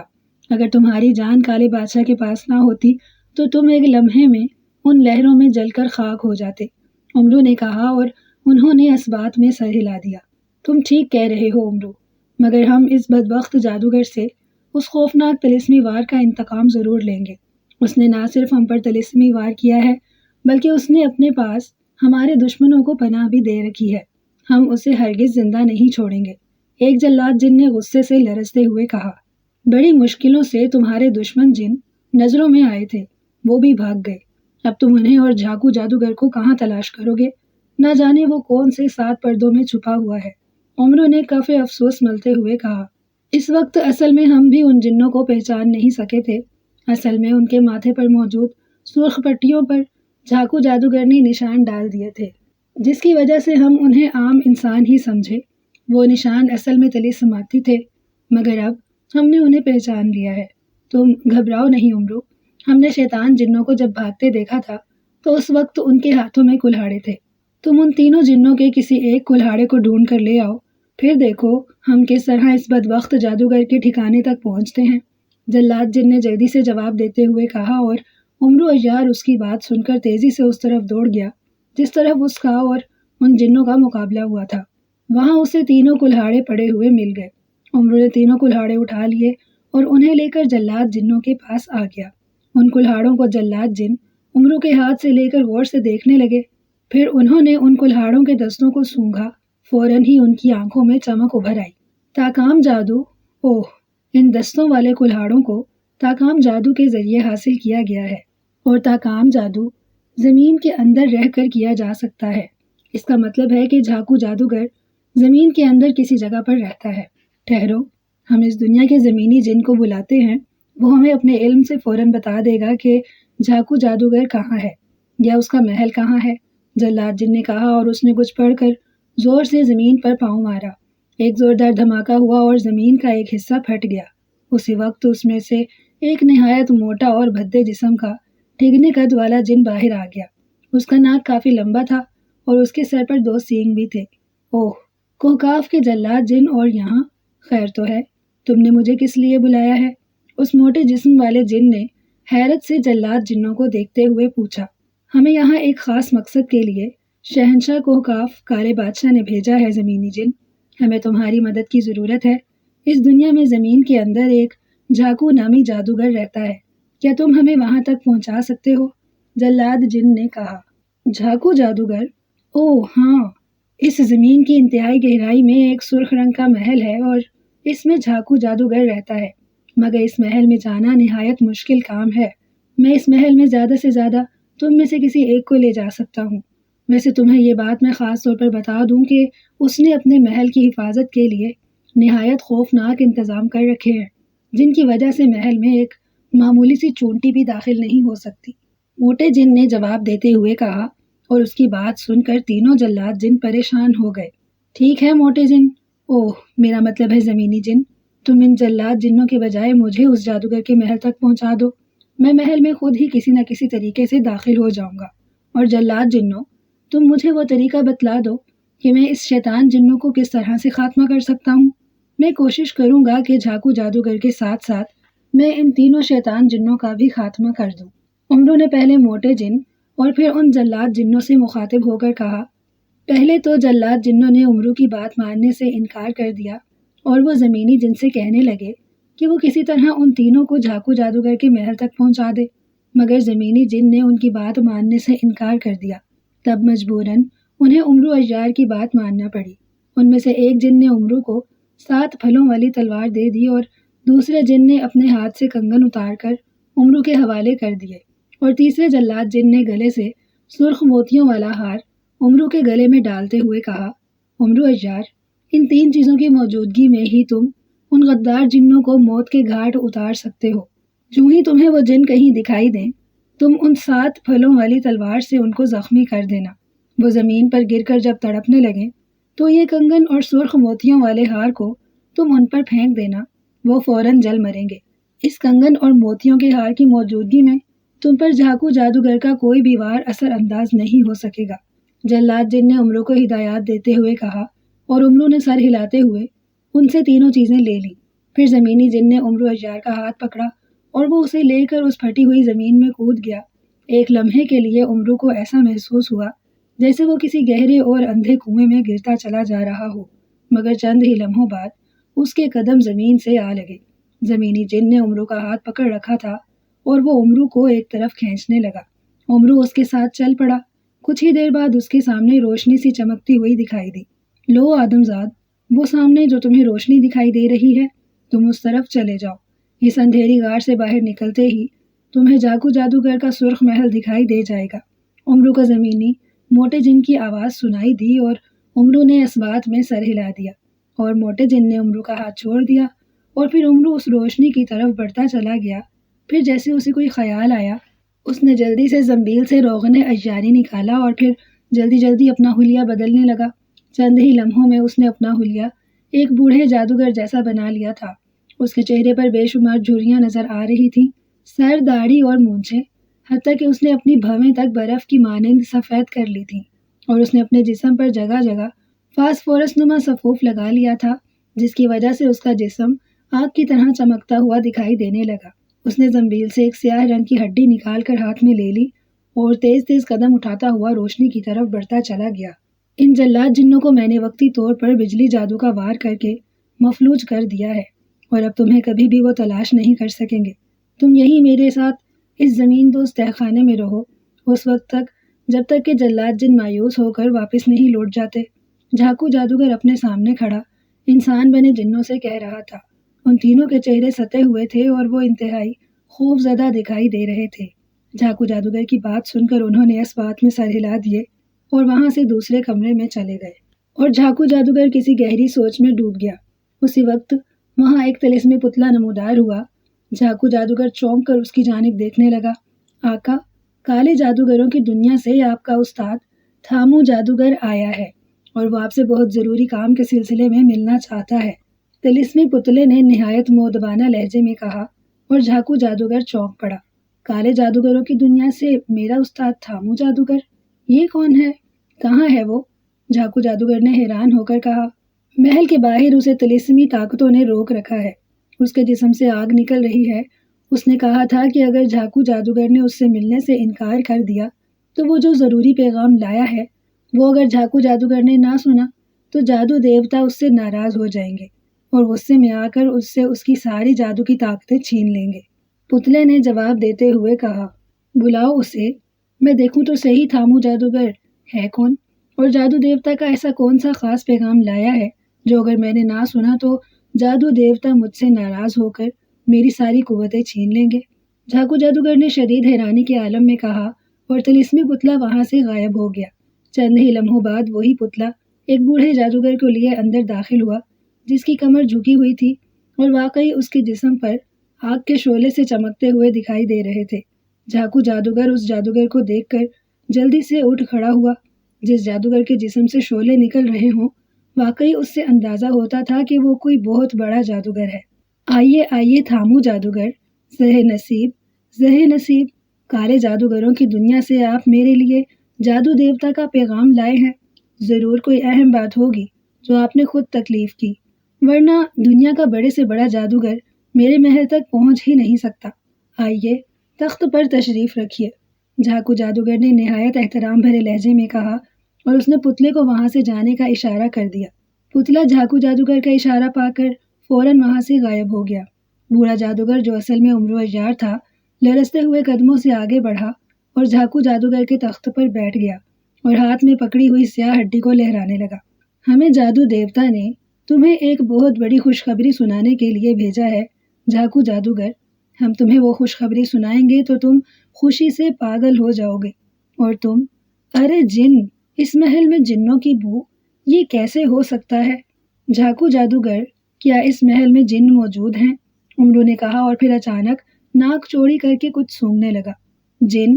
جی ہاں عظیم تھامو جادوگر، اس وقت میرے پاس 3 جنوں نے پناہ لے رکھی ہے، جنہیں کوکاف کے بادشاہ نے کسی جرم میں انسان بنا کر ہماری دنیا میں پھینکوا دیا تھا۔ 3 جلاد جن ان جنوں کو مارنے کے لیے اس دنیا میں آئے ہوئے ہیں، اس لیے میں نے انہیں اپنے پاس چھپا رکھا ہے تاکہ جلاد جن ان تک نہ پہنچ سکیں۔ جھاکو جادوگر نے جلدی جلدی سے کہا، اوہ تو یہ بات ہے، مگر اس وقت وہ جن کہاں ہیں؟ امرو نے پوچھا۔ میں نے انہیں دوسرے کمرے میں بھیج رکھا ہے، اگر آپ حکم دیں تو میں انہیں بلاؤں؟ جھاکو جادوگر نے امرو کی باتوں میں آتے ہوئے کہا، اور امرو نے اس بات میں سر ہلا دیا۔ وہ چاہتا بھی تو یہی تھا۔ جھاکو جادوگر نے زور سے تالی بجائی تو فوراً ہی طلسمی پتلا نمودار ہو گیا۔ جھاکو جادوگر نے انہیں ان تینوں جنوں کو وہاں بلانے کا حکم دیا اور پتلا فوراً غائب ہو گیا۔ چند ہی لمحوں بعد وہ تینوں جن پریشان سی صورت بنائے وہاں پہنچ گئے۔ امرو ان کی جانب دیکھ رہا تھا۔ وہ اٹھا اور جنوں کے قریب آ گیا۔ جن پریشان زدہ نگاہوں سے اس بوڑھے کی جانب دیکھ رہے تھے۔ امرو نے ان کے قریب جاتے ہی انتہائی تیزی سے زنبیل سے 7 پھلوں والی تلوار نکال لی، اور اس سے پہلے کہ وہ جن اور جھاکو جادوگر کچھ سمجھتے، امرو نے باری باری اس تلوار سے ان تینوں جنوں کو زخمی کر دیا۔ تینوں جن زخمی ہو کر زمین پر گر کر بری طرح سے تڑپنے لگے۔ تھامو جادوگر، یہ تم نے کیا کیا؟ جھاکو جادوگر بری طرح سے چیختا ہوا امرو کی جانب بڑھا۔ امرو نے اسے اپنی طرف آتا دیکھ کر 7 پھلوں والی تلوار کا بھرپور وار جھاکو جادوگر پر کیا اور تلوار کی تیز دھاریں جھاکو جادوگر کی گردن پر پڑی اور دوسرے ہی لمحے جھاکو جادوگر کی گردن اس کے دھڑ سے جدا ہو کر دور جا گری اور جھاکو جادوگر کا جسم بری طرح سے تڑپنے لگا۔ امرو نے پلٹ کر شیطان جنوں کی جانب دیکھا، وہ بھی زمین پر پڑے بری طرح سے تڑپ رہے تھے۔ امرو نے ان کی جانب نفرت سے دیکھتے ہوئے جلاد جنوں کا دیا ہوا کنگن اور سرخ موتیوں والا ہار اتار کر ان جنوں کی طرف پھینک دیا۔ جو ہی اس نے ہار اور کنگن ان جنوں پر پھینکے، یکلخت ان جنوں کے جسم میں آگ بھڑک اٹھی اور دیکھتے ہی دیکھتے وہ جل کر راکھ ہو گئے۔ امرو عیار نے دیکھا جھاکو جادوگر کا جسم ابھی بھی تڑپ رہا تھا۔ امرو نے آگے بڑھ کر 7 پھلوں والی تلوار سے اس کے دھڑ کے ٹکڑے ٹکڑے کر دیے۔ جو ہی جھاکو جادوگر کے جسم کا کیما بنا، یکلخت ہر طرف اندھیرا پھیل گیا۔ ساتھ ہی ایک بین کرتی ہوئی آواز سنائی دی، افسوس، مارا مجھے امرو عیار نے دھوکے سے، میرا نام جھاکو جادوگر تھا۔ اس کے ساتھ ہی ہر طرف روشنی پھیل گئی اور امرو عیار اپنے قریب شہزادی رابعہ کو دیکھ کر بری طرح سے چونک اٹھا۔ شہزادی رابعہ، آپ اور یہاں؟ اس نے حیران ہو کر پوچھا۔ شہزادی رابعہ ابھی حیرت سے اس کی جانب دیکھ ہی رہی تھی، جیسے اسے پہچاننے کی کوشش کر رہی ہو۔ اوہ، تم وہی چور ہو نا جس نے میرا ہار چرانے کی کوشش کی تھی؟ غالباً تمہارا نام امرو عیار ہے، شہزادی نے کہا۔ میں امرو عیار ضرور ہوں شہزادی صاحبہ، مگر چور امرو عیار نہیں، امرو نے منہ بناتے ہوئے کہا، اور پھر اس نے شہزادی کو ساری حقیقت بتا دی، جسے سن کر شہزادی رابعہ حیران رہ گئی اور ساری حقیقت جان لینے کے بعد اس نے امرو عیار کا شکریہ ادا کیا، جس کی وجہ سے اس کو بھی اس ظالم جادوگر سے رہائی مل گئی تھی جو اس سے زبردستی شادی کرنے کا ارادہ رکھتا تھا۔ اسی وقت وہاں وہی زمینی موٹا جن نمودار ہوا۔ کوکاف کے غدار جنوں اور جھاکو جادوگر کی لاش دیکھ کر وہ حیران رہ گیا۔ اوہ، تم نے جھاکو جادوگر اور ان جنوں کو ہلاک کر دیا ہے؟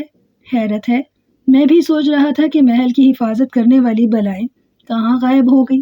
اوہ، حیرت انگیز، انتہائی حیرت انگیز بات ہے کہ ایک اتنے بڑے جادوگر اور انتہائی خطرناک جنوں کو ایک معمولی آدمزاد نے مار دیا۔ یہ واقعی دنیا کا حیرت انگیز واقعہ ہے۔ آؤ آدمزاد، یہ محل بھی جادو کا ہے، چند ہی لمحوں میں یہ بھی تباہ و برباد ہو جائے گا، اس سے پہلے ہی میں تمہیں واپس زمین پر پہنچا دوں گا، کہیں تم اس محل میں ہی دفن ہو کر نہ رہ جاؤ۔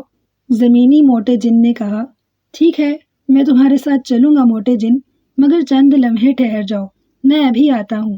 امرو نے مسکراتے ہوئے کہا اور تیزی سے اس کمرے سے نکل گیا اور مختلف کمروں میں گھومنے لگا، اور پھر ایک کمرے میں اس کی مطلوبہ چیز اس کو مل گئی، جو ظاہر ہے اس جادوگر کا خزانہ تھا۔ امرو خزانہ پا کر بہت خوش ہوا اور سارا خزانہ زنبیل میں ڈال کر واپس اس جگہ آ گیا اور موٹے زمینی جن نے اسے اور شہزادی رابعہ کو باہر پہنچا دیا، جہاں جلاد جن اس کا انتظار کر رہے تھے۔ امرو نے انتہائی کامیابی کی خبر انہیں سنائی تو وہ بہت خوش ہوئے اور وہ امرو کو ان کے ملک پہنچا کر واپس کوکاف چلے گئے، اور شاہی محل پہنچ کر شہزادی رابعہ نے بادشاہ سلامت کو امرو کی بے گناہی اور اس کی بہادری کا قصہ سنایا تو وہ بھی دنگ رہ گئے اور انہوں نے امرو کو خوش ہو کر گلے سے لگا لیا۔ انہوں نے امرو کو شاہی خزانے سے بے پناہ انعام دیا، جسے پا کر امرو عیار خوشی سے پھولا نہ سما رہا تھا۔